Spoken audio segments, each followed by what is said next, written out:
Hi guys, this is Mr. AI Anime at welcome muli dito sa ating channel. Bale, sinimulan na ang paghahanap kay Yuji at napakatindi talaga ang hype na dala ng revelasyon na buhay pa pala si Yuji at magkasing tangkad na kila ni Gojo o mas matangkad pa talaga. At ang appearance nito na tila ba'y hindi tumanda. At ngayon na lumabas na ang full chapter 11 ng Jujutsu Kaisen Modulo ay sa wakas matutunghayan na natin ang isang napakatinding chapter. Ang chapter na mababago talaga sa lahat dahil lang sa isang pangyayari na di inaasahan ng lahat. Yan at marami pang iba ang ating masasaksihan sa chapter na ito mga kaibigan, kaya naman wag na nating patagalin pa. Let's go! Ang pamagat ng ating chapter ngayon ay cultural exchange at nagsimula ang chapter kay Usami na nagsasalita na sabing ang itinatagong sikreto raw na maaaring magbibigay ng kapahamakan ay nabunyag na raw. Sagot naman ni Mino na oo. Nasabi naman ni Usami na ang sikreto raw na yun ay ang source daw pala ng power ng spacecraft mothership ng Simurian sa nagmula sa space ay curse energy daw pala. Kaya sabi naman ni Mino na ang pagre-research pa naman daw sa curse energy bilang ang kinukonsiderang new form of power supply ay sinasagawa pa naman daw hanggang sa mayon. Pero naging mabagal na raw sana ang research patungkol dito at nag-reach na raw sa parang dead end ang pagre-research patungkol sa napaka-efficient na paraan ng pag-convert sa isang enerhiya na mula sa ibang pwedeng kunan ng source bukod sa curse technique. Pero ngayon na na-reveal na raw sa kanila na ang mothership ng Simurians ay gumagamit daw pala ng curse energy bilang power supply. Ayun nga kay Usami, naong marireceive ng buong mundo ang impormasyon na yan na ang technology na gamit-gamit ng Simurian sa pag-convert ng curse energy into power supply ayon kay Mino, ay dyan na daw kaagad magsisimula ang masasabi niyang energy revolution. Isang uri ng revolusyon na mas mahigit pa raw sa nangyari noon 70 years ago matapos inireveal sa publiko ang tungkol sa curse energy.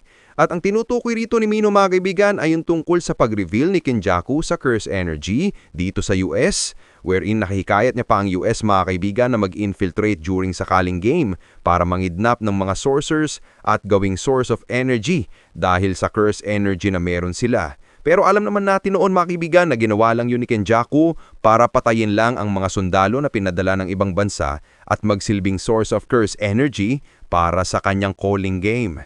So pagkat sa tuwing namamatay na isang tao mga kaibigan, ay nagre-release kasi ang kanilang utak ng negative energy o curse energy na siyang ginagamit ni Kenjaku para mabigyan ng sapat na curse energy ang calling gain to perform the merging. Anyway, sabi rito ni Mino na ang revelasyon na may teknolohiya raw ang Simurians na kayang i-convert ang curse energy into a power supply sa napaka-efficient pa na paraan ay magdudulot daw talaga ng panghanib sa mga Hapon kasi babalik na naman daw ang pagiging talamak ng human trafficking o kidnapping sa mga Japanese people. Since na madalas sa mga Hapon ay may mga curse technique at may mga curse user sorcerers na kayang kumontrol ng curse energy kaya sila nagiging victim sa human trafficking. At supposedly, ang human trafficking sa mga Hapon ay unti-unti na sanang nawawala kasi mas humihina na ang mga sorcerers sa panahon ngayon at nabalitaan na rin ang ilan sa mga nag-human trafficking na may mga aliens na raw dito na posibleng mang-idnap. This is according sa curse user na nagbi-business ng human trafficking mga kaibigan sa chapter 1 pa lang nitong JJK Modulo. Kaya dito na tinanong ni Mino si Usami kung ano na raw ang kanilang gagawin. Nasagot naman ni Usami na itatago raw muna nila ang impormasyon na ito. Nasabi naman ni Mino, seryoso ka ba talaga dyan? Sagot naman ni Usami na kahit na may mangyaring isang convention patungkol sa biglaang pagkawala ng mga Japanese people, hanggat sa hindi pa raw nire-reform properly ang international law, ang impormasyon raw na ito patungkol sa pag-convert ng curse energy into a power supply ay hindi raw talaga dapat na ibahagi sa ibang bansa, na kinakailaman raw nilang bansang Japan na magsagawa ng confidential agreement sa mga Simurians. At para magawa raw yan, gagamitin raw niyang oportunidad ang paparating raw na dinner meeting nang sa ganon ay makapag-build daw sila ng close relationship sa mga Simurians. Sagot naman ni Mino, ano yan? Parang isang political marriage sa pagitan ng mga Simurians at Japanese. Nasagot naman ni Usami, anong era ba ito sa tingin mo? Tugon naman ni Mino, biro lang. Kaya sabi naman ni Usami na kung mabibigyan daw nila ng pabor ang mga Simurians o magkakautang na loob sa kanila ang mga Simurians paniguradong panalo na raw sila dito.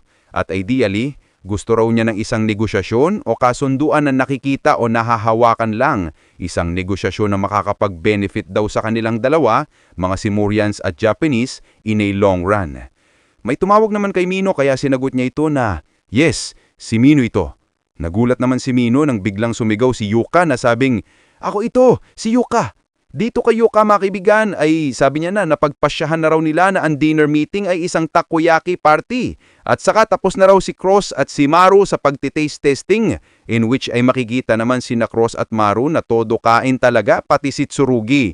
Kaya sinabihan na ni Yuka si Mino na dapat na raw silang mag-prepare ng isang napakagandang klase raw ng octopus na ihahalo nila sa takoyaki. Kaya nirelay naman ni Mino kay Usame ang sinabi ni Yuka, sabi naman ni Usame na, "Oo, narinig ko. May mga koneksyon raw siya na may alam patungkol sa magandang klase raw ng octopus." Nasabi naman ni Mino, isang takoyaki party daw pala talaga.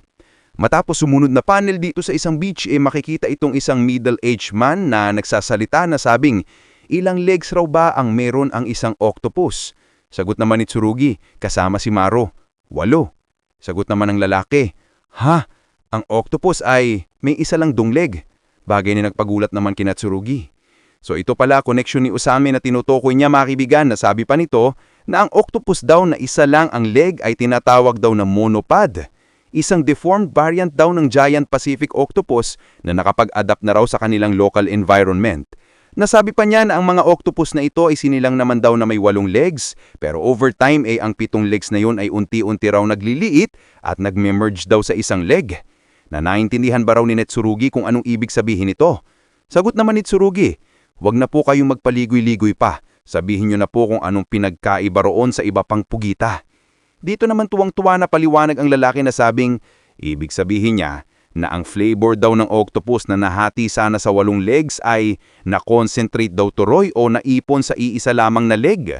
Ang octopus daw na ito ay isa raw na ultimate gourmet octopus, na nang nasabi ng lalaki ay napalunok naman ng laway itong dalawa. Kaya dito nanilid ng lalaki si Tsurugi sa lokasyon ng mga octopus na ito, sinasabing napakabihira raw makita ang mga octopus na ito sa markado. At maiintindihan daw ito ni Tsurugi once na makapunta na raw sila sa lokasyon na pagkukunan nito. Nasabi naman ng lalaki na anyway, di ba mga kasamahan kayo ni Usame, kaya mga sorcerers kayo, kung ganon wala palang problema sa inyong pagkuha sa mga octopus na to. Matapos niyan dito na nagranda ang dalawa. Nasabi ni Tsurugi kay Maru, "Isa ka bang bad swimmer?" Sagot naman ni Maru, "Ano yan?" Sagot ni Tsurugi, "Ibig sabihin yan baka hindi ka marunong lumangoy." Sagot naman ni Maru, "Ayos lang, natangay na nga ako noon ng bahay pero nakapag-survive pa rin ako." Tugon naman ni Tsurugi, "Kung ganun ayos, ako muna mag-una." Na matapos niyan dito na nag-dive si Tsurugi at ang bumungad sa kanya ay ang napakaraming jellyfish. Kaya sabi rito sa isipan ni Tsurugi na nagme-make sense daw ang sinabi ng lalaki kanina kasi ang mga reef at itong mga jellyfish ay ang siyang nagpapahirap raw talaga sa mga amateurs. Kaya kinakailangan daw nilang madaliin ang pagkuha ng mga octopus para makabalik daw kaagad kina Yuka at surpresahin daw ito ng ganitong klasing octopus. Na dito naman kay Yuka makikita ang gamot na tinitake niya rito, na siguro ipang-manage sa sakit ng ulo gawa ng kanyang brain tumor. Kaya sinabihan naman siya rito ni Cross na mas mabuti kung sasabihin daw nito kay Tsurugi ang tungkol sa sakit nito. In which sagot naman ni Yuka na hindi raw kasi gusto raw niya na ang kanyang wakas parang normal lang daw sa pakiramdam. Ayaw raw niyang gawing espesyal ang kanyang pagpanaw. Kaya sagot naman ni Cross na, ganun ba? Balik dito kina Maru." Nagulat naman ito sa pag-ahon ni Tsurugi, sapagkat namamaga ngayon mga kaibigan ng kanyang katawan at muka. Kaya tanong pa ni Maru na, "Ikaw ba yan, Tsurugi?" Sagot naman ni Tsurugi na oo naman. Makikita naman na umupo muna ito hawak ang octopus na nakuha niya na isa lang ang tentacle. Kaya sabi naman ni Tsurugi na, "Ang dali-dali lang naman palang hulihin ng mga to." Tanong naman ni Maru na, "Seryoso?" Kaya sabi naman ni Tsurugi na, "Humiram ka muna ng rush care doon, Maru, kasi baka may ma-encounter ka pang delikado doon sa ilalim." Nasa isipan naman ni Tsurugi na may jellyfish daw talaga doon. Sagot naman ni Maru na, "Di na kailangan pa. Isa akong mandirigma o warrior." Kaya naghanda na ito na sabing, "Huhulihin ko ang mga octopus na mas malaki pa sa nahuli mo." Sabay nag-dive na si Maru, then minutes later ay puno rin ng skin rash at namagari ng kanyang mukha mga kaibigan. Nagsalita naman si Tsurugi na sabi pa ni Maru na, "Ang dali lang pala." Sabi naman ni Tsurugi na, "Aba, tama ako." Ay in this scene mga kaibigan ay may note pa rito na kung makakapag-experience ka ron ng matinding pamamaga at sakit dahil sa sting ng jellyfish dapat na mag-seek daw kaagad ng medical attention. Matapos inilatag naman ni Maru ang kanyang nahuling octopus, sabi naman ni Tsurugi na mas malaki pa raw ang kanyang nahuli Sagot naman ni Maro na teka muna, ayusin ko lang posisyon ng nahuli ko para ma-measure daw nila ng maayos. Kasi ang isang mandirigma na kagaya raw niya hindi raw talaga magpapatalo. Maya-maya pa itinanong naman ni Tsurugi si Maro kung ano raw ibig sabihin nito sa mandirigma o warrior and Romilians mga kaibigan. Sagot naman ni Maro na, to put it simply, ang warriors na term ng Romilians ay equivalent daw ito sa mga sorcerers kung tawagin dito sa Earth. Pero tani nga mga lalaki lang daw sa Romilians ang nagiging sorcerer. Tanong naman ni Tsurugi na, hindi ba pwede na maging sorcerer ang babae sa inyo? Paliwanag naman ni Maro na, hindi naman daw, pero ang mga babae raw kasi hindi raw nakakapag-manipulate ng curse energy. Pero nagagawa pa rin naman daw ng mga babae na i-take ang role na equivalent daw ito sa Windows kung tawagin dito sa Earth. Kaya medyo na-surprise nga raw siya nung una niyang nakita si Yuka. Kasi isang sorcerer si Yuka mga kaibigan. Pero narinig naman daw niya na may mga babae naman daw na sorcerer sa diskante. Pero wala raw siyang masyadong alam patungkol sa mga babaeng sorcerer nila. Dagdag pa niya na sinasabi na ang kanilang jujutsu ay bigay daw ng isang Kaelian sa kanilang ancestor. Isang Kaelian daw na messenger na pinadala raw ng mga Diyos na ang jujutsu daw ay ibinigay daw sa kanilang ancestor na yon as a gift sa mga ancestor nila ng mga lalaki raw na nakakapag-produce ng anak o mga baog nang sa ganun ay ang mga lalaking yun daw ay may kakayahan daw magprotektahan sa mga bata at sa mga babae. Sabi naman ni Tsurugi habang nilalagay ang octopus sa isang case na ang istorya raw na yan ni Maro ay mukhang similar daw noon sa Riwa era. Tanong naman ni Maro na, Riwa? Sagot naman ni Tsurugi na, iniisip niya kasi na kung ang Riwa era ay nasa mundo raw ni Maro, mahirap daw siguro ang buhay para sa mga lalaki na nagiging sorcerer at sa mga babaeng walang kakayahan na magdalang tao. And by the way mga kaibigan ayon rito na ang Riwa era na yan ay ang era pala ng Japan ngayon mga kaibigan sa ating generation.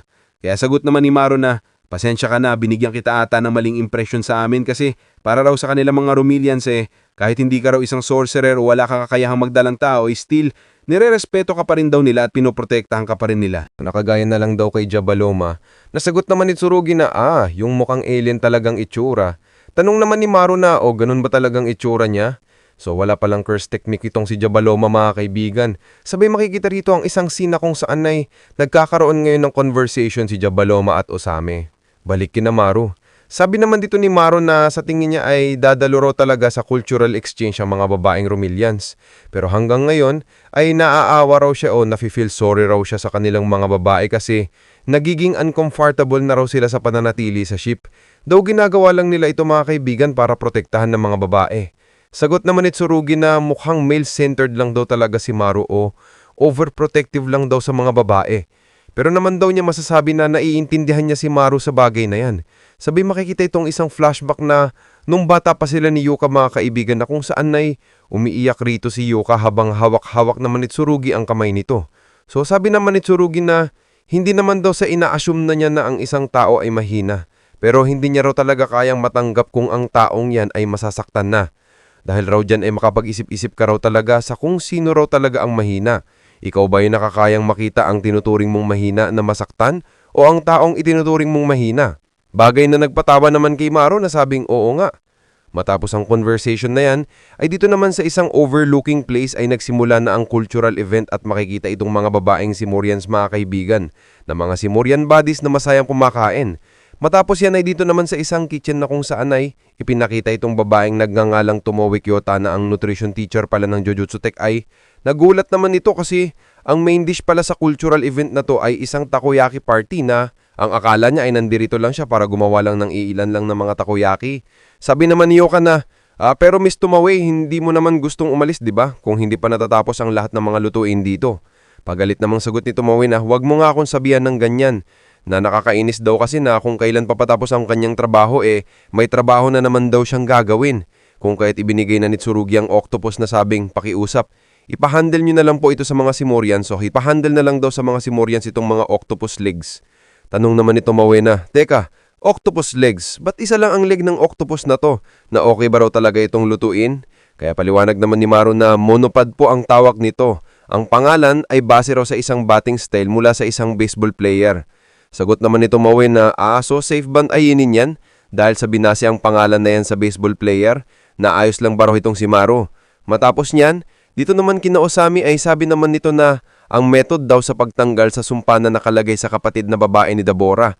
Nasagot naman ni Jabaloma na oo, nasumpa raw ang kapatid ni Dabora.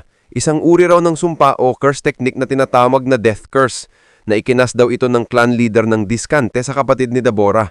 Naa-activate daw ito kung either mamamatay ang clan leader o kung magdi-disobey daw si Dabora sa order ng clan leader. Kaya pala mga kaibigan ay napilitan talaga si Dabora noon na sundin ng utos ng clan leader na patayin si Dabora sapagkat kung magdi-disobey siya ay automatic na mamamatay ang kanyang kapatid. Also rin niya pwedeng patayin ng leader kasi mamamatay din ang kanyang kapatid kung ganun. So kahit napakalakas ni Dabora mga kaibigan mahirap din talaga kasi may death curse ang clan leader at ikinas niya pa ito sa kapatid ni Dabora. However, ayon pa kay Jabaloma na sa kanilang pag-alis ay it seems na according daw sa knowledge nila Usame ay nasa labas na o outside na ng range ng curse technique ng clan leader ang sumpa na nakalagay sa kapatid ni Dabora.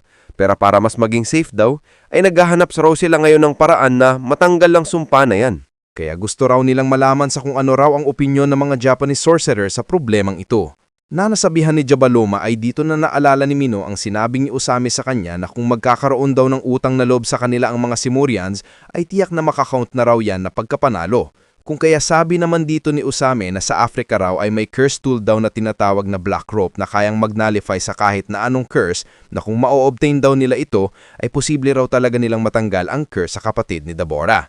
Which is totoo naman talaga mga kaibigan. However, alam naman natin na ang Black Rope na yun ni Miguel ay tuluyan ng winasak ni Ojo. At nung sinubukan sana ni na Miguel na tanungin ng elder ng kanilang clan na gumagawa noon ng Black Rope, unfortunately wala na silang stock noon mga kaibigan sa Black Rope na ito. Pero since 6 na dekada ang nakalilipas na nawala ng stock ng Black Rope doon sa Africa, hoping mga kaibigan na sa panahon na yon ay may nagawa si na Miguel na panibagong Black Rope during sa mga nagdaan pang mga decades mga kaibigan at ngayon ay may available na sa era na to. Kaya sabi naman dito ni Dabora na totoo ba yan? Nasagot naman ni Usame na oo. Isang napaka-rare daw talaga ang curse tool na ito kaya hindi raw ito madaling makuha o mahanap. Kaya sagot naman ni Dabora na kung ganun ay pakiusap. Umaasa ako sa iyo dito. Tugon naman ni Usame na gagawin ko ang aking makakaya. Sabay nagpaalam muna si Dabora na may pupuntahan daw muna siya. Nasabi naman sa isipan ni Mino na mukhang nagiging magandang oportunidad na raw itong kanilang pag-uusap ngayon. Matapos niyan ay lumabas naman si Yuka dala-dala ang kagamitan na panluto sa takoyaki nila at iba pang mga ingredients na sabing, ayos, ito na ang pinakahinihintay ng lahat. Oras na para sa isang takoyaki party. Nasabi naman ni Tomoe na, teka muna Yuka, ang paggamit ng mochi sa takoyaki hindi talaga sumagi sa isipan ko. At mis gumamit na lang muna tayo ng cheese kaysa sa mochi. Maya-maya pa ay nakasulubong naman nila si Dabora dito sa daan na nagpabigla naman kay Yuka na sabing, Mr. Dabora! Makikita naman si Dabora na nakatingin lang sa kanila habang si Tomoe ay nakatingin lang din sa kanya. Bagay na nagpagulat naman kina Osamuya at Jabaloma. Subalit habang tinititigan ni Tomoe si Dabora ay dito naman siya nahiya at nag-blush mga kaibigan. Makikita naman si Dabora na walang imik nang maya-maya pa ay mabilisan namang pinapunta nito si Yuka sa kanyang likod at tinanong si Yuka sa kung ayos lang ba raw siya. Tanong naman ni Yuka na paanong ayos. Sagot naman ni Tomoe na wala raw kasi siyang make-up. Sagot naman ni Yuka na well obvious naman po. Kaya sabi naman ni Tomoe na kung ganon ay hindi pala ako okay. Maya't maya pa ay sa pagpapasok naman ni Dabora sa kabilang room ay nauntog naman ang sungay nito. Kaya dahil dito ay nakita ni Usame na parang mabait pala itong si Dabora mga kaibigan at na-picture out na hindi pala talaga ito threat. Kaya napasabi rito si Usame kay Mino na may nire-reconsider na raw siya dito. Nasabi pa niya na oo raw. Matapos niyan ay niluto na nila ang takoyaki. Nasabi pa ni Usame na mag-ingat kayo, mainit ito.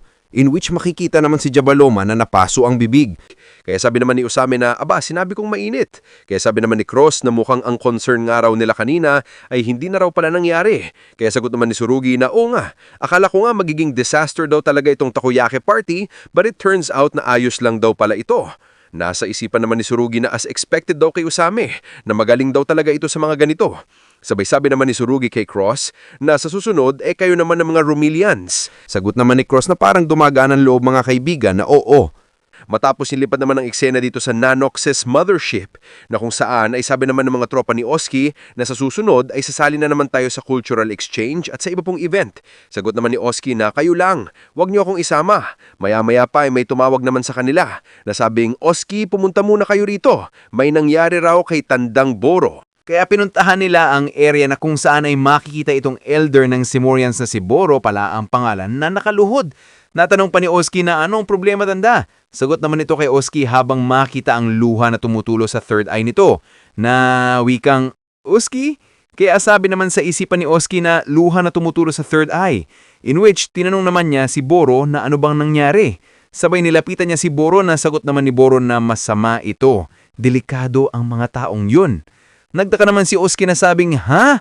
Sabay lumabit naman si Boro na sabing nakita ko sa Earth ang mga Hapon. Nakita ko na pinatay nila at dinurog daw talaga mga kaibigan ng isang kalyans. Ang creature na kanilang sinasamba o sinasamba ng mga Lumirans. Kasabay nito ay makikita ng matindi talaga ang pagtulo ng luha sa third eye nitong matanda at masama rin talaga ang kanyang pakiramdam dito. Nasa sumunod na eksena dito sa Tokyo na kung saan ay dito lang nag-a-appear ang mga curse spirits ay makikita ang iyang mga curse spirits na lumilipad mga kaibigan. And it seems na nakita ni Boro na pumatay ng kalyans ay nasa area na ito na ibig sabihin dito ay somewhat confirmed na ang kalyans ay mga curse spirits pala. Kasi una, nung nag-appear ang Guardian Spirit Beast na matandang curse user ay sinabi niyo Onimaru na isa ba raw itong kalyans. Pangalawa, sa previous chapter ay sinabi ni Cross at Jabaloma na ang mga kalyans ay nagvavary din pala sa shapes and sizes at hindi rin ito namamatay sa old age, na namamatay lang daw ito kung papatayin nila ito. Similar sa mga curse spirits mga kaibigan na kailangan pang i-exorcise para tuluyan itong mamatay. At ang pangatlong reason naman na maaling curse spirit ang mga kalyans dahil sa walang kalyan sa Earth. Pero dahil sa posible may nag-exercise ng curse spirit dito sa Tokyo, ay tumulo ang luha ng third eye ni Boro, ay highly possible talaga na ang kalyans ay mga curse spirits. At speaking sa pagtulo ng luha ng third eye ni Boro, ay ang mga Lumirans pa naman mga kaibigan, ay nalalagay sa fatal situation mga kaibigan kung ang kanilang third eye ay may tumutulong luha. Kasi ang pangyayaring ito mga kaibigan ay ipinaliwanag na pwede talagang maging sanhi ng pagkamatay ng isang Simurians sapagkat ayon sa previous chapter na ang pagtulo ng luha sa third eye ng isang Simurians ay nagbibigay raw ng matinding stress sa utak ng Simurians na pwedeng mag-cause ng kamatayan. And it seems na random lang ang naaapektuhan ng isang Romilian kung mamamatay ang isang Kalyans. Kasi kahit na ayon kay Boro ay may pinatay raw na kalyan sa Earth ay si Boro lang dito ang nagaan ng tear sa kanyang third eye which also put Boro into a serious risk of dying. Kung kaya't kung totoo nga ang curse spirits ay mga kalyans, ay hindi pala talaga maiiwasan ng gera sa pagitan ng mga tao at Simurians mga kaibigan, since na ang curse spirits sa mundo ng mga tao ay threat talaga. Similar sa pananaw ng other tribes sa Simurians pagdating sa mga kalyans, na threat din ang mga kalyans sa kanila at tanging ang mga Lumirans lang ang pumapatay sa mga kalyans kasi hindi rin naman sila pinapatay ng mga kalyans na sila lang din ang nagwo-worship sa mga to. Pero ang reason mga kaibigan ay unknown pa sa kung bakit hindi inaatake ng mga kalyans ang mga Romilians. But the question is, same lang din ba dito sa Earth na di rin papatayan ng mga curse spirits sa mga Romilians? At paano kaya magre-react sina Jabaloma dito mga kaibigan sa nangyari kay Boro? Lalo na kung mamamatay itong si Boro sa susunod na chapter dahil sa pagtulo ng luha sa third eye nito. Walang matindi mga kaganapan at ang simula ng kaguluhan ay matutunghayan nyo sa next chapter na yan mga kaibigan. So ayun na ang kabuuan ng video natin. At kung nagustuhan mo ay huwag mo sanang kalimutan mag-iwan ng like at subscribe dahil malaking tulong na yan para sa ating channel. Maraming salamat. This is Mr. AI Anime and see you guys again on my next video.